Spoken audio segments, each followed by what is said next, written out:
Dans un boudoir, introduisez un cœur bien tendre. Sur canapé, laissez s'asseoir et se détendre. Recette, on dirait une... Versez une larme. Oui, c'est ça, de c'est Porto. une sorte de recette, Une effectivement. sorte de recette, mettez on parlera recette le tout à piano. l'heure.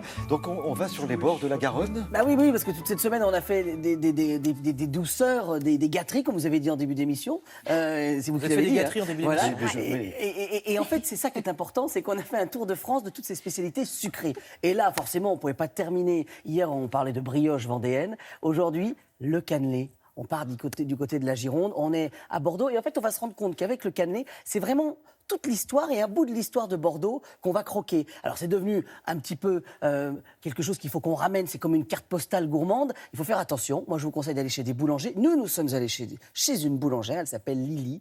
Voilà, elle est du côté du quartier Saint-Michel.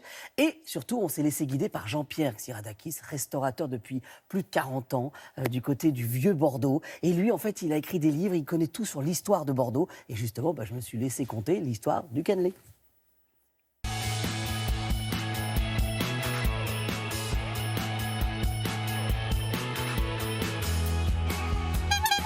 Ah, Alors là, venir à Bordeaux pour parler du cannelé, je me suis dit, il faut appeler Jean-Pierre. Bon, est-ce qu'ils sont là, les cannelés? ouais, Ah ouais, là c'est de la haute voltige. la haute voltige. Hein. L'histoire du Ça commence cannelé, ici sur les quais? oui. À une époque, il y avait plus de 1000 bateaux sur la Garonne.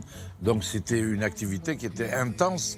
Et donc, les bonnes sœurs récupéraient la farine qui tombait des sacs Oui. qui étaient déchargés des bateaux. Et à côté, d'autres bonnes sœurs allaient chercher les jaunes d'œufs que les négociants en vin n'utilisaient pas. Ah oui. Ils utilisaient Le blanc les d'œuf. blancs d'œufs pour filtrer le vin. Et donc, tout ça, ça se traduisait par une pâtisserie incroyable.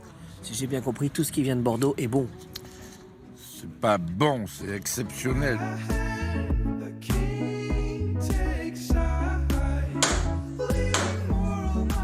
Alors le bon signe pour savoir si le cannelé est maison, c'est ce petit bruit quand même, non? Qu'on doit entendre. Ah oui, normalement. quand même.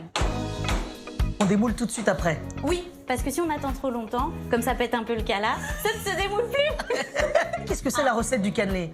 Du lait, du sucre, des œufs, de la farine Et du rhum. et du rhum. D'accord. Ah oui. Alors, ce qui est intéressant, c'est le côté croustillant à l'extérieur et moelleux à l'intérieur. Aujourd'hui, il y a des gens qui prennent beaucoup de place Oui. au détriment de certains artisans ou boulangers. Il faut faire de la résistance. Il faut continuer à en faire, Lily. il faut en, Non, mais il faut en proposer. Je crois que j'ai fini. C'est bon? South of the equator, navigator, gotta hit the road, gotta hit the road. Alors, Alexis, un cannelé sans cannelé. Exactement, trompe-l'œil. Trompe-l'œil, complètement. Alors d'abord, j'ai commencé par cuire du sucre et on l'a cuit en 3 fois pour faire un caramel. 3 fois, c'est important, ça. Très important, faut pas avoir de morceaux. On va incorporer du chocolat pour adoucir le caramel. Alors, on fait la chantilly. On prend une petite crème, plutôt fleurette, c'est ça, non? Une fleurette. Et alors là, on va y associer le caramel. Exactement, qui aura préalablement refroidi. On a pris un chocolat très noir, très amer. Oui. Et du coup, on va prendre des moules en silicone pour pouvoir mettre ce chocolat autour.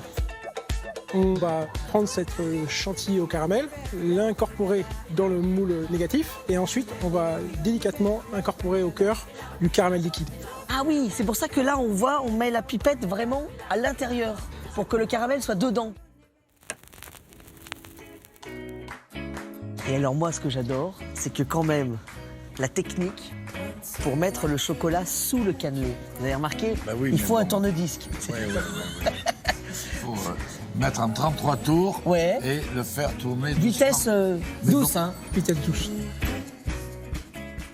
Voilà, si vous passez par Bordeaux, je voulais juste souligner quand même que Jean-Pierre Xiradakis a sorti un livre justement aux éditions Glénat qui c'est des balades donc pas à pas parce que c'est un grand marcheur et là c'est le vignoble bordelais qui vous raconte justement et il y a peut-être qu'à un moment on parle du cannelé justement. C'est dingue parce qu'on, Oui. je vais vous dire, on en mangerait. Ah bah oui, bah ça tombe bien. Voilà, je vous ai ramené des petits cannelés, il y en a voilà. Et puis il y a un petit jésuite, ça c'est une spécialité boulangère qu'on trouve très rarement et Lily les fait. Donc voilà, je voulais le souligner. Voilà, je voulais vous le Merci. montrer. C'est Merci beau beaucoup. Je vous le garde.